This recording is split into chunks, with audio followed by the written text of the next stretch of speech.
Hello everyone.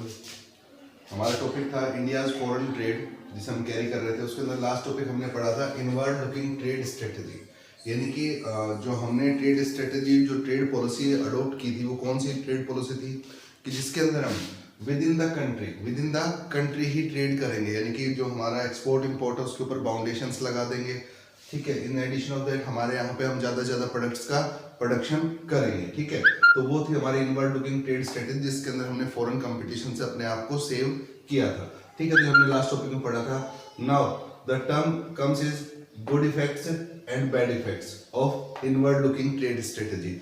जो inward looking trade strategy हमने adopt की, जो फॉलो की, उसके गुड इफेक्ट्स क्या कहते हैं और उसके बैड इफेक्ट्स क्या कहते हैं। ठीक है, हम उसकी बात करेंगे। तो सबसे पहले गुड इफेक्ट्स की अगर हम बात करते हैं, यानी कि जब हमने इनवर्ड लुकिंग ट्रेड स्ट्रेटजी को यानी with in the country trade को फॉलो किया, तो सबसे पहले तो क्या हुआ कि हमारी जो इंडस्ट्रियल ग्रोथ थी वो at the time of independence to 1991, जब हमने न्यू इकोनॉमिक पॉलिसी को अडॉप्ट किया, तो 1950 से लेकर 1991 तक, यानी कि 1990 तक अगर हम बात करें तो जो जीडीपी ग्रोथ थी, जो 1951 के अंदर कितनी 1951 के अंदर कितनी थी हमारी 12% थी, वो 1991 के अंदर पहुंचते पहुंचते कितनी हो गई थी 25% हो गई थी। ठीक है, तो हमारा कहने का मीनिंग है, क्योंकि हमें पता है एट दैट टाइम क्या था बेटा, पब्लिक सेक्टर था वो ज्यादा इंपॉर्टेंट रोल प्ले करता था। यानी कि जो इंडस्ट्रियल कंट्रोल था, हमने लास्ट चैप्टर में 4th चैप्टर में पढ़ा है, इंडस्ट्रियल वाले चैप्टर में, इंडस्ट्रीज वाले में, कि जो कंट्रोल था इंडस्ट्रीज सेक्टर पे वो किसका था, गवर्नमेंट का था। तो ग्रोथ तो हमारी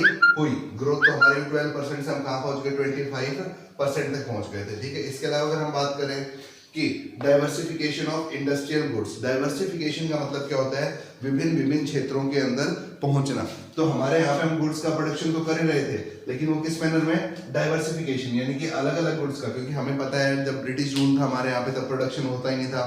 तो 1950-51 में जब हमने फर्स्ट टाइम 5 ईयर प्लान्स बनाने स्टार्ट किए, तब तक हमारे यहाँ पे प्रोडक्शन इक्वल्स टू निल था। ठीक है, लेकिन धीरे धीरे 1951 से लेकर 1991 तक पहुंचते पहुंचते, यानी कि 1951 से जब हमने 5 ईयर प्लान स्टार्ट किए, तब से लेकर 1991 तक की जब हमने न्यू इकोनॉमिक पॉलिसी अडॉप्ट की, तब तक हम क्या क्या कर चुके थे, engineering goods and consumer goods का हम प्रोडक्शन करने लगे थे। इंजीनियरिंग गुड्स का मतलब क्या होता है, वो गुड्स जिसका preparation by the help of engineer होता है, जैसे रोड्स, डैम्स, ब्रिजेस, इन सब का बनना, इसके अलावा कुछ मशीनरीज हैं उन सब का बनना, वो सब हमने किसके थ्रू स्टार्ट किया, मतलब इंडस्ट्रियल गुड्स का हमने प्रोडक्शन बढ़ा दिया था। इन एडिशन ऑफ दैट हम किसको करने लगे, कंज्यूमर गुड्स। कंज्यूमर गुड्स कौन से होते हैं, जो डायरेक्टली हमारी वांट्स को सेटिस्फाई करते हैं, वो कहलाते हैं कंज्यूमर गुड्स।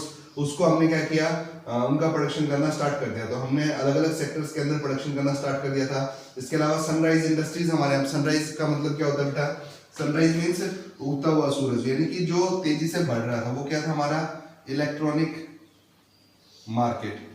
ठीक है, इलेक्ट्रॉनिक इक्विपमेंट्स जो हम बना रहे थे, उसके अंदर हम काफी तेजी से ग्रो कर रहे थे, लेकिन ब्रिटिश रूल था जब तक ऐसा कुछ भी हमारे यहाँ पे नहीं था।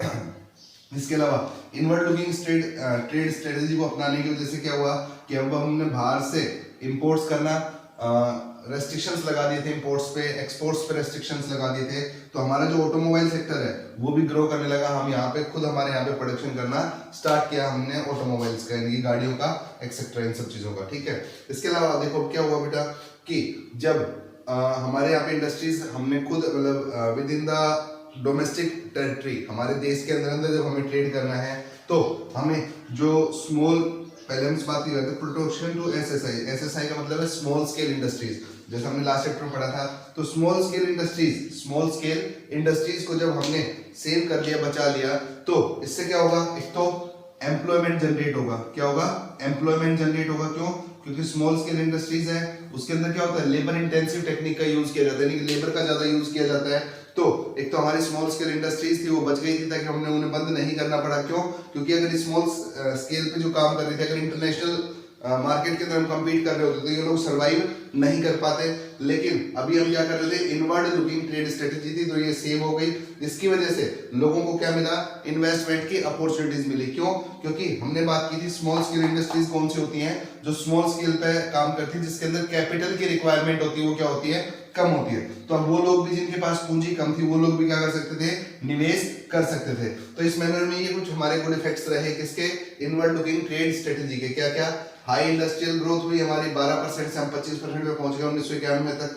इसके अलावा हमने इंजीनियरिंग गुड्स, कंज्यूमर गुड्स का प्रोडक्शन स्टार्ट किया, इलेक्ट्रॉनिक इक्विपमेंट्स का स्टार्ट किया, ऑटोमोबाइल्स हमने बनाने स्टार्ट किए, और स्मॉल स्केल इंडस्ट्रीज हमारी प्रोटेक्ट हो गई थी, और जो जिन लोगों के पास कैपिटल कम थी उनको इन्वेस्ट करने के लिए चांसेस मिल गए। तो ये हमारे सारे गुड इफेक्ट्स हैं। इसके अलावा साथ साथ में हर चीज के जैसे कुछ गुड इफेक्ट्स होते हैं तो बैड इफेक्ट्स भी थे। तो हमारे बैड इफेक्ट्स भी क्या थे कि हमने क्या किया था, इंपोर्ट एक्सपोर्ट को रिड्यूस कर दिया था, इक्वल्स टू नील कर दिया था। केवल उन गुड्स को हम इंपोर्ट कर रहे थे जो हमारे यहाँ प्रोडक्शन नहीं हो सकते थे, ठीक है। तो कुछ बैड इफेक्ट्स के था ग्रोथ ऑफ इनएफिशिएंट मोनोपोली, जैसा मैंने बात की थी अभी कि किसके कंट्रोल में था, गवर्नमेंट के कंट्रोल में था सब कुछ, ठीक है। तो अगर गवर्नमेंट के कंट्रोल में था सब कुछ तो क्या हुआ कि कुछ जगहों पे इनएफिशिएंट मोनोपोलीज क्रिएट हो गई। जैसे अगर आपको ध्यान हो 1990-91 की अगर हम बात करें तो जो टेलीकम्युनिकेशन सेक्टर था, ठीक है, वो टोटल किसके कंट्रोल में था, गवर्नमेंट के कंट्रोल में। तो एट दैट टाइम हमें क्या होता था कि बहुत लंबे टाइम तक हमें वेट करना पड़ता था इवन एक कनेक्शन के लिए, ठीक है। लेकिन अगर आज की बात करें जब प्राइवेट सेक्टर उसके अंदर इन्वॉल्व हो गया तो हमें वो चीजें बड़ी आसानी से अवेल हो जाती है। तो मोनोपोलीज थी जिनको रखा तो कहते था कि गवर्नमेंट के कंट्रोल में रहेंगे तो रेट कंट्रोल रहेगा, सोशल वेलफेयर होगा, लेकिन उसके अंदर इनएफिशिएंट मैनर में मोनोपोलीज क्रिएट हो गई। इनएफिशिएंट यानी कि जिसके अंदर मतलब पूरे एफिशिएंसी के साथ वहां काम नहीं हो रहा था। मोनोपोलीज जिसपे एकाधिकार गवर्नमेंट का कंट्रोल था, तो उस वजह से जो मोनोपोलीज थी वो जनरेट तो हुई, लेकिन किस मैनर में, इनएफिशिएंट मैनर में। इसके अलावा हमने बात की एक्सपोर्ट इंपोर्ट हमने बंद कर दिए थे, तो हमारा क्या था, लैक ऑफ कंपटीशन था। हमें क्या, हमारा विद इन द कंट्री हमें सेल और परचेज करना था, हमें आउटसाइड से नहीं करना था। तो वहां पे क्या हो गया, लैक ऑफ कंपटीशन हो गया। और जब लैक ऑफ कंपटीशन होगा, यानी कि अगर किसी के साथ कंपटीशन नहीं है तो हम क्या नहीं कर पाएंगे, जो मॉडर्नाइजेशन है, नई तकनीक से उनका उपयोग नहीं कर पाएंगे। जैसे अगर हम एग्जाम्पल की बात करें, जब आप देखते हो कि मार्केट में कंपटीशन, जैसे अगर हम बात करें कि डिफरेंट टाइप्स ऑफ कार्स या डिफरेंट टाइप्स ऑफ मोबाइल्स की बात करें, आज आपको नए मोबाइल्स नए फीचर्स साथ मिलते हैं, ठीक है। क्यों? क्योंकि वहां पे क्या है, कंपटीशन है, ठीक है। तो उस वजह से लोगों को मॉडर्नाइजेशन यानी कि नई तकनीक का उपयोग करना, उसको टेक्नोलॉजी को यूज करना सीखना, ये सब चीजें अपडेट हमें करना पड़ता है। लेकिन जब क्या नहीं था, कंपटीशन नहीं था, तो उस वजह से मॉडर्नाइजेशन भी इंक्रीज नहीं हो रहा था। तो ये उसके बैड इफेक्ट्स है कि इनएफिशिएंट मोनोपोली जनरेट हो गई, लैक ऑफ कंपटीशन था, उसकी वजह से मॉडर्नाइजेशन नहीं हो पाया। इसके अलावा indiscriminate spread of public sector enterprises. Indiscriminate का मतलब है कि पब्लिक सेक्टर जो एंटरप्राइजेज हैं वो कुछ जगहों पे तो बहुत तेजी से, जैसे मान लो फॉर एग्जांपल बात करें कि कहीं एक पर्टिकुलर स्टेट है, उसके अंदर गवर्नमेंट ने इंडस्ट्री सेटअप किया, वो ग्रो हो गया, लेकिन बहुत से ऐसे एरियाज थे जहां पर वो अपनी रीच नहीं पहुंचा पाए। तो अलग अलग एरिया के अंदर अलग अलग डेवलपमेंट था, तो इनडिस्क्रिमिनेट था, स्प्रेड तो था, यानी बढ़ा तो था, लेकिन वो क्या नहीं था, इक्वल नहीं था। इसके अलावा पॉलिटिकल इंटरफेरेंसेस भी उसका एक बैड इफेक्ट रहा है। पॉलिटिकल इंटरफेरेंसेस क्यों? क्योंकि हमने बात की थी at that time total control किसके पास था, गवर्नमेंट के पास। अगर किसी को, प्राइवेट सेक्टर वाले को अगर बिजनेस करना भी है तो गवर्नमेंट से लाइसेंस लेना पड़ता था। अगर कुछ इंडस्ट्रीज जिनको उन्होंने फ्री किया था, लाइसेंस लेना पड़ता था, परमिशन लेनी पड़ती थी, इवन चाहे बिजनेस एक्सपेंड करना हो।